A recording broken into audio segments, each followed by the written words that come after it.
Hello, GMBM, everybody. Welcome to the Onchain Media Podcast. I'm joined today by Toady Hawk, an absolute legend, an absolute GOAT, an OG. I've seen in the space for so many years, and it's been a long time coming. It took several attempts to get this scheduled for today, but we are here finally. And Toady, I'm so excited to dive into your story, Bettrmint, and everything you're working on today, man.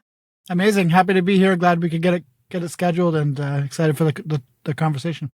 Yeah, same. So I guess I'll start at the top thing. Like, I know this is very core to what you care about, your brand, your identity. I want to go a little bit back and kind of hear your journey into the space, and also about your journey in nouns, because I could see the noggles on your flag behind you. And before we dive into your current work, I remember you leading like the nouns community calls, the tavern spaces. Like, you've just been everywhere in the nouns community. So I'm curious if you can kind of give a breakdown of your journey into the on-chain space and what your journey has been like at Nouns.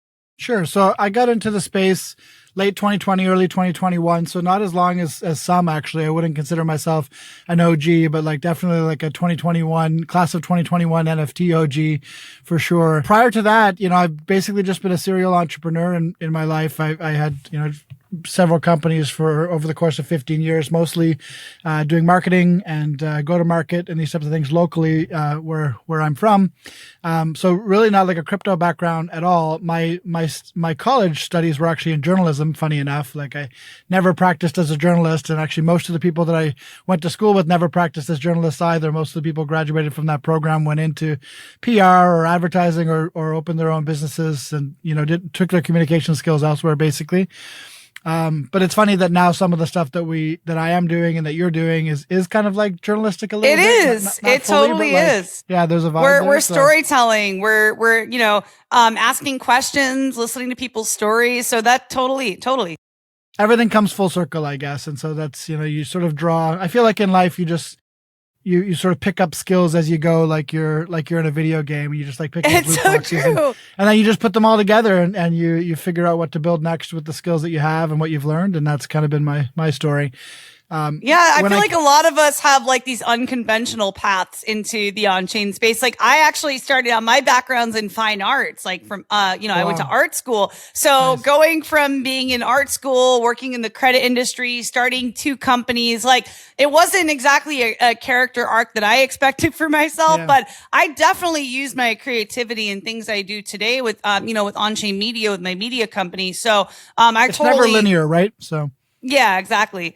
I also have that maybe cliche moment too, that because I have a podcast as well, and I often ask similar questions to my guests, and it seems like COVID always comes up as this interesting turning point in people's life. I'm sure you've seen that introspective period where you're like diving deep, like, what am I going to do in my life? What does the world need? Yeah.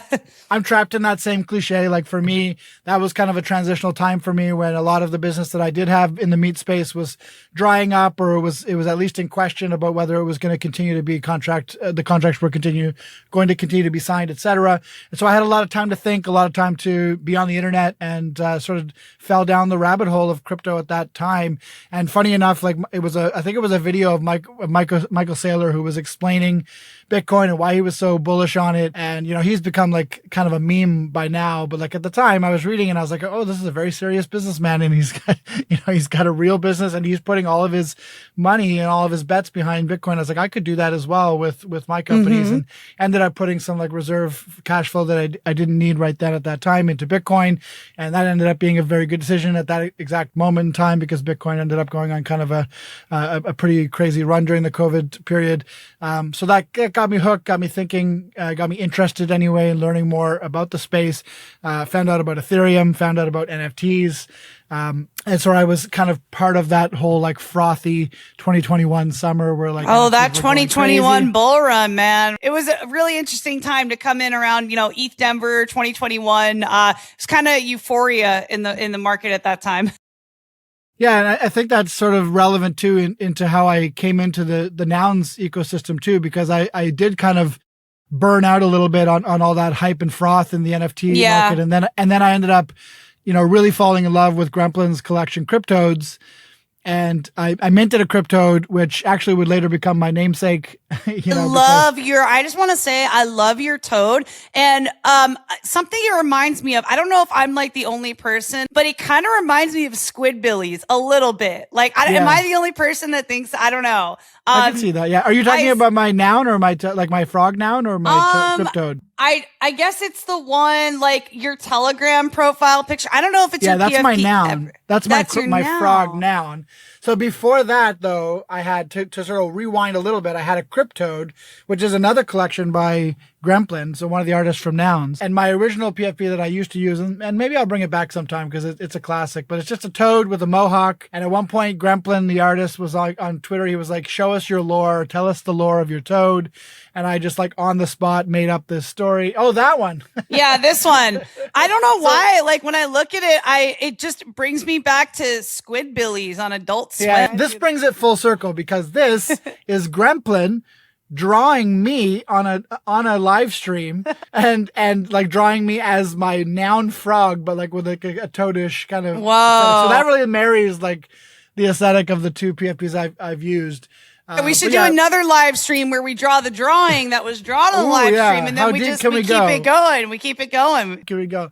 But yeah, so that's where Toady Hawk came from. Is I just like made up this story on the spot of this toad that like has a mohawk and is on a skateboard and loves playing Tony Hawk, pro skater and whatever. And that just kind of became my identity. I loved that NFT. I had it as my PFP all through 2021, right through until I got my noun basically, which ended up being like a big goal for me to buy my own noun at the time. Yeah, that's so on my bucket list. I have spent many a day and night looking at the auction to just be sniped by a bot and not actually be able to get one. I have be grateful that the auctions are like 1 to 2 ETH now, because back then in the froth of 2021, these things were going by try again 60, 70 ETH at the peak. Wow. So it was kind of crazy. And but yeah, I got interested in Cryptoads. I got interested in Nouns via that, because Nouns obviously the same artist and similar vibes.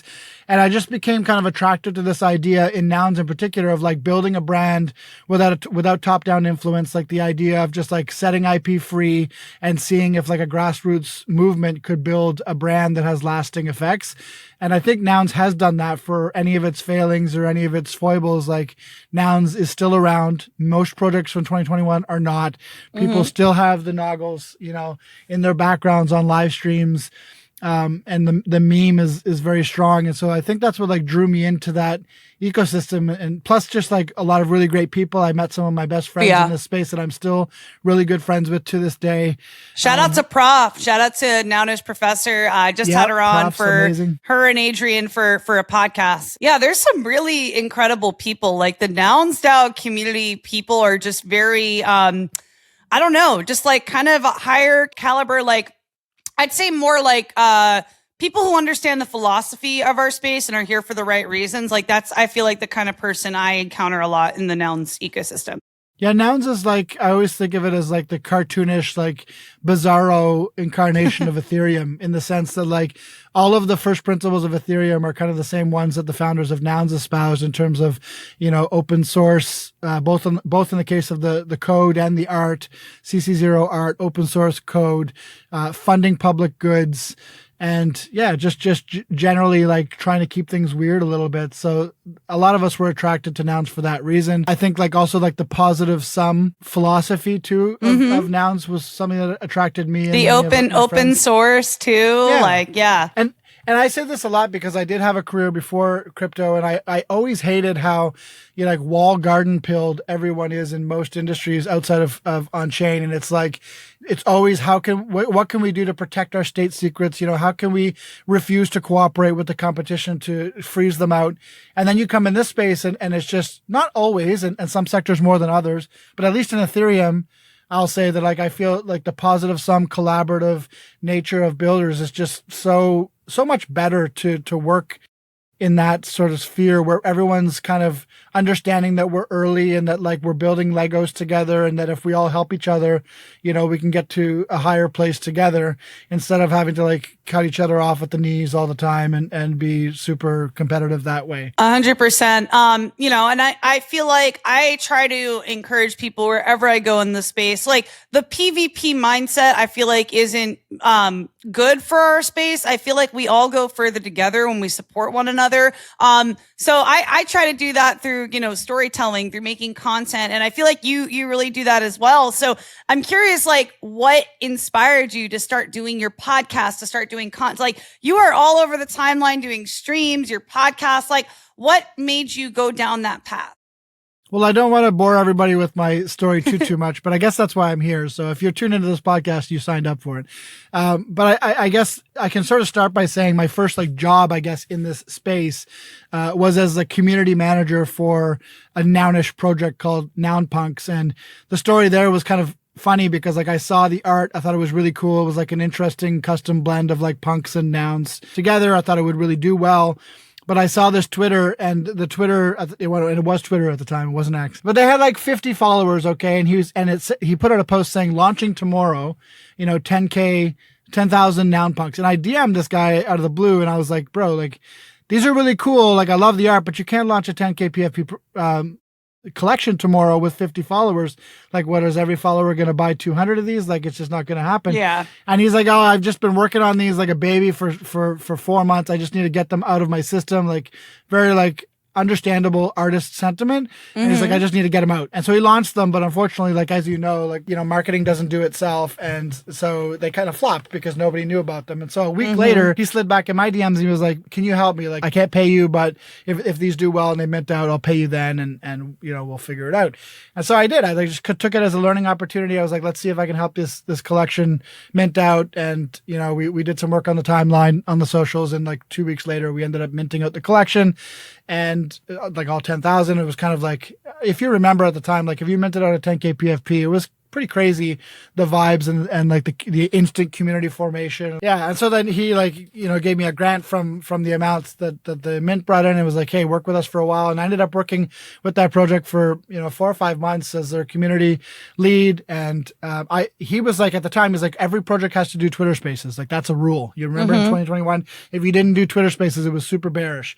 And so he was like, I need you to do a Twitter Spaces once a week. And I was like, okay, well, I've never done it before. So I just started doing these spaces. They were called Toady Tuesdays. It was a Tuesday space with Noun. That's a good name. Toady Tuesdays. That's how it all started. And I ended up realizing I was pretty good at moderating that way, pretty good at keeping the conversation going. Seneca from Nouns, one of the founders of Nouns and the founder of a protocol called Prop House, which was really cool at the time. It was like an experiment in decentralized funding of smaller projects for DAOs and collectives. And he was trying to incorporate other Nounish projects into his project. And so we linked that way and did a couple spaces together. And he was like, yo, I really like how you do this. He would never say yo. I don't know what Seneca would say. He would never say. It's added for dramatic effect. For dramatic effect, paraphrased. Yeah. No, but Seneca was like, hey, like I really think you're great at this. Can you come and help do some of these spaces for Prop House? And so I ended up doing a weekly space for Prop House. Started getting more involved in like Nouns proper at that time. Dove in the Discord at the time.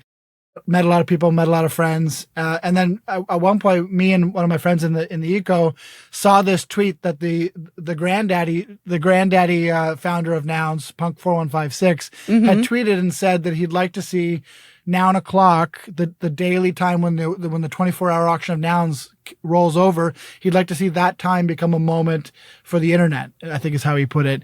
And me and my friend Dan from Nouns, Noun142, we were talking and we're like, hey, why don't we like do a Twitter Spaces at that time every day? We can do kind of like a little art contest and just see if we can get, a moment for at least the community to sort of gather around and learn. And that's how 9 o'clock live was born. We started doing that space with like the tongue-in-cheek thought, like, let's do this every day and just see how it goes. Just like Nouns, Nouns are born one a day, every day, forever. Like, what if we just did a Twitter Spaces once a day, every day, forever? Wow. Proceeded to do that for 10,000 days in a row from that time. Oh my God. Yeah, I think like especially with decentralized movements too, like Nouns, they're really only as good as whoever steps up and like creates something interesting, you know? And so I'm very, very grateful, very thankful for my time working in the Nouns ecosystem. I still consider myself to be working in the Nouns ecosystem, even if not like as fully as maybe I was before. Like as Nouns sort of changed and evolved. I did hear there was a certain transition with Nouns, like a certain like group or a couple individuals own a majority of Nouns now. Is that correct? Yeah, I think that's fair to say. What I would say and what I have been saying to people when they ask me is that Nouns is a true DAO. It's not a LARP. Like it is an actually decentralized organization. And as such, it's like permissionless. It's an emergent organism, right? Permissionless, emergent organism.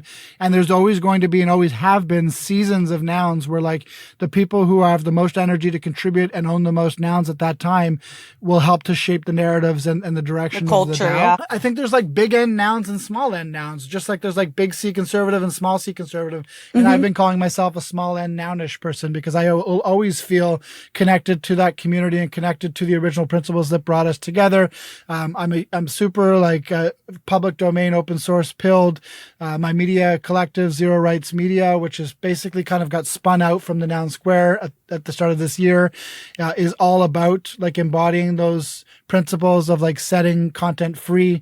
It's about like making content about Ethereum that espouses the very principles that Ethereum is founded on, telling the story of Ethereum builders, and that means like base builders and other like Ethereum ecosystem builders in a way that is also free and that people can use and remix and collect.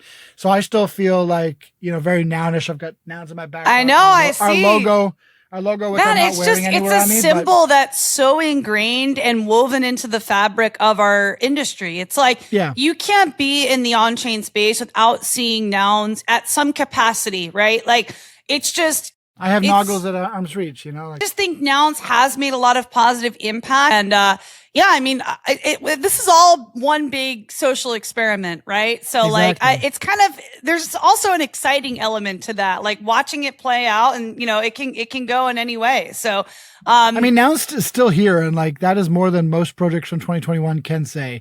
The founders are not super active anymore, and the project is still here and it's still alive, and that's like, you know, that's something. Yeah. And there's people building still. Lots of other people are still using the Nouns ethos and brand to build cool things. Drew Kaufman. Shout out to Drew. Okay. I want to talk to you Noun about Coffee. Yeah, Noun Coffee. Yeah. I'm actually going to FWB Fest this weekend, and I saw that Nouns Coffee is a whole thing they're doing at this festival. So I definitely need to buy a cup of coffee with crypto there. That's like a bucket list item in my life. Yeah, Drew and Derek, like they had some hiccups with trying to get the location that they were trying to get, and they just persisted and obviously found a really cool place, and it's going to be nice to see it come to life.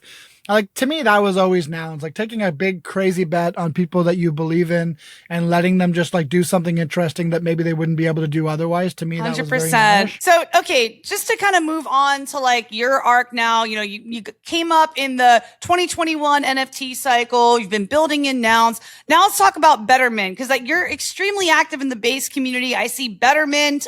You know, you're one of the top builders on Farcaster. You like live there now.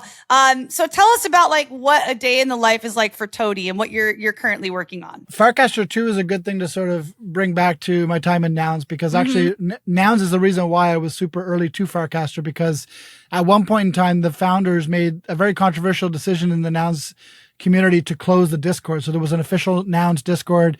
There was actually just a Discord owned by the founders of Nouns. And the founders were kind of like, you know, if this is going to be a truly decentralized DAO, there can't be a centralized meeting place, because we'll always have the right or the ability to like silence people or to kick them out of the Discord and what have you. And that's not an actual decentralized space. And this was very controversial. Some people cite it as the reason that Nouns went downhill. I think it was a good decision. Wow. I think it was a brave decision or an interesting decision to make. But all that being said, like Nouns needed sort of a new place to congregate, and Farcaster was the most obvious place for that to happen, because it was like the emerging decentralized social network at the time. And so all Nouns members and community members were basically grandfathered in to join early on, just using the passcode Nouns, and Dan got us all connected. And so we were on there very early. And I don't know, there's something about, I don't know why I loved Farcaster so much, but certainly having a community that we joined with early on was helpful because you had this like microcosm within the community where you already had people that were like going to interact with your posts and you had stuff to talk about. And it makes it stickier. It makes you want to show up when you have that human connection piece. And those games didn't succeed because they were like brilliant games with amazing graphics. They succeeded because of the built-in network effects of being like embedded in a social network. And like anything that's embedded in the social graph is just so OP compared to something that's not, because every action you take can be shared with all of your friends the moment you take it. And so mini apps was this similar moment for Onchain where, you know, you could build an app that does anything. Maybe it's a game, but maybe it's a utility, maybe it's a trading app, whatever the case may be. It can now live right in the feed so that people can like interact with it without leaving Farcaster, the app, without leaving the base app, which is also integrated with Farcaster. And so that's like a pretty big unlock and like a pretty interesting way of like having built-in distribution for something that you build on day one. And so I always, since that launched, I always kind of wanted to think of an idea for a mini app. And I'm not technical. I don't know how to code, but I had met some people on the way that I knew would be interested in working on something like that. And I'm, you know, a very good project manager, a very good idea guy, a pretty good yapper. And so I knew if I could find the right idea, you know, we could probably make something work or at least give it a good go. Next, I do want to touch on Bettrmint. I mean, I've seen you grinding. I've seen it all over the timeline. We got the cyan and pink here today for those of you watching the podcast. Love it. So can you tell us about Bettrmint? Yeah. So Bettrmint is a mini app on Farcaster or on the base app that basically turns supporting on-chain creators into a thrice weekly live event where you log into the app, you collect a piece of content, and then you get to spin a neon flywheel and potentially win tokens back on the base, on base. It could be different tokens depending on our partners for that week. So it just adds like a little bit of a dopamine rush, a little reason to show up and support a creator and collect their content and potentially get some bonuses back. We launched it about 3 months ago just to see what would happen. We didn't know if it would get any traction. People loved it. We started doing $1,500 prize pools using the token that we launched for the project, which is $Better, as well as tokens from other projects who see it as a good opportunity to get distribution and distribution. So distribution of their token to lots of different people who play the game, and then also just distribution in the form of eyeballs and like people finding out about your project. So between those two sources, we've created these prize pools, $1,500 3 times a week, and the demand has been so great that we can't even keep the games longer than 15 minutes. We've been trying different things and tweaking mechanisms to make the games longer, but there's just so many people waiting to play. It's a really, good problem to have, quote unquote. But people love it. They show up, they collect. Up until recently, our creators were making like $300 or $400 every time they were featured in the app. Wow. We just recently landed a partnership with BP.fun. Shout out to the folks at Blueprint, and they've offered us such a really great split for creators that now they'll be making closer to $600 for every mint that they do on Bettrmint. This is awesome, really, and I see this is Rachel's good news show here. Yeah, this is what you see. What you're showing now is what you see in the app between games. So you can see next game and it says 9 minutes and 1 hour, 9 minutes and 32 seconds. Scared me there for a second. It's every Monday, Wednesday, and Friday at 3 p.m. EST. And when that happens, this screen that you're looking at will change, and it'll show the new content of the day. You collect it. Neon wheel will pop up automatically. You'll spin it. It's kind of like a little arcade vibe, really fun. I wanted to show you like the first iterations of my Onchain Media logo because it's definitely like similar inspiration and style. Like I was definitely, this was. I swear to God, I never saw that. Yeah, so. No, I know. I totally believe you. It was not like we weren't super loud about Onchain Media. Like we were starting to do it, but I still like wanted to work on the logo, and I actually ended up hiring Ryan from the creators to work on this new logo here, and got like my whole new brand and kind of abstracted this to make it more like an abstract like microphone logo. Like it, yeah. So but yeah, this is the origins of Onchain Media, definitely leaning into the neon, late night, like black brick. Yeah, I think that's a fun vibe. It's got like a retro vibe. It's not too like in your face, but it kind of people have said only positive things about it. They really enjoy it. They find it's very nostalgic and fun, and that's definitely what I was going for. I did the design on the UX, and then my partner NetKnows, who's an amazing technical developer. I know him from the Yellow Collective, which is a previous project that I founded as well as a fork of Nouns on DAO in the service of creators. I met him there. We started chatting a lot and working on smaller projects. And then, I approached him about this idea and asked him if he thought it was a good idea. And he's like, yes, let's build it. And so we just started cooking together. And he's love just that. been incredible. Like the amount that he's shipped, the different features that he's shipped, and some of the features that we haven't released yet that are going to be pretty amazing. Yeah, if you're following what we're doing on Bettrmint, at Bettrmint, on Farcaster, you'll just see like we're just shipping new things. We're thinking a lot about like how can we make the better token, the native token for the app? How can we make it a fun token to hold, a valuable token to hold? We have an interesting sort of flywheel within a flywheel that we've designed where like the better the token does, the more we can use it for community initiatives. We were one of the first launches on Clanker that used their Vault series or their Vault feature, when they came out with it. So that allowed you to basically put aside a percentage of the supply for community use. At the time, the most you could set aside was 30% of the supply, but you could also do a dev buy for 20% of the supply. But instead of taking a dev allocation, we decided to use the dev buy to add even more to the community fund. So essentially 50% of the supply of the token right off the bat went into a vault to be used for airdrops to reward players in the game, and prizes in the game and other community initiatives. So, a lot of people have been asking me for advice on like launching tokens for their mini apps and whatnot. And like, I keep saying the same thing. Like if I could have reserved more of the supply, I would have. Like, I think just having the once in a lifetime opportunity to create money from thin air and use it as a crypto native incentive mechanism to like incentivize the type of behavior that you want to see from the users of your app is just too great to pass up. And so long as you're trusted and you show that you have good intentions with your token and you're not going to rug people and you like lock tokens where it's appropriate, etc., people are going to see it as bullish because it's less circulating supply. And you get to decide, what you do with it. Like Degen really wrote the book and the playbook on this. Yeah, because, Degen. They locked so much of that token and they just gave it away.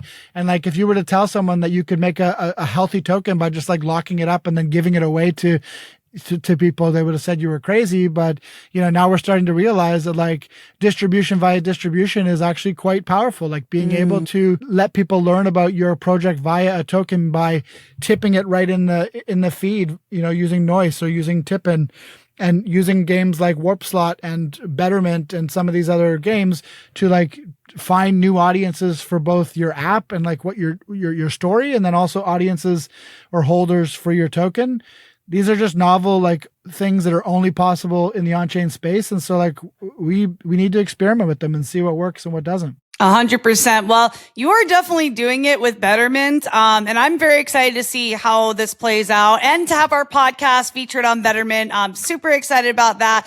Just to kind of put a bow on everything, where can people find you? Where can folks try Bettermint? And where can folks connect with your projects? Yeah. So one thing I'll say is that like Bettermint is right now a Farcaster native project, and that's because it's a mini app and you have to be on Farcaster to use it. So if you're not on Farcaster, first things first, get over there, check it out. I know it can be a hard cold start problem, but if you see me at toadyhawk.eth, send me a DM, comment under something. I always try to amplify new people on the network. So join, check it out, give it a chance, and then check out the mini app. You can go to at Bettermint on Farcaster and you can see our posts there. You can go to the mini app drawer, which is part of the Farcaster app, search for Bettermint, Bettermint, and give it a try on Monday, Wednesday, or Friday at 3 p.m. EST.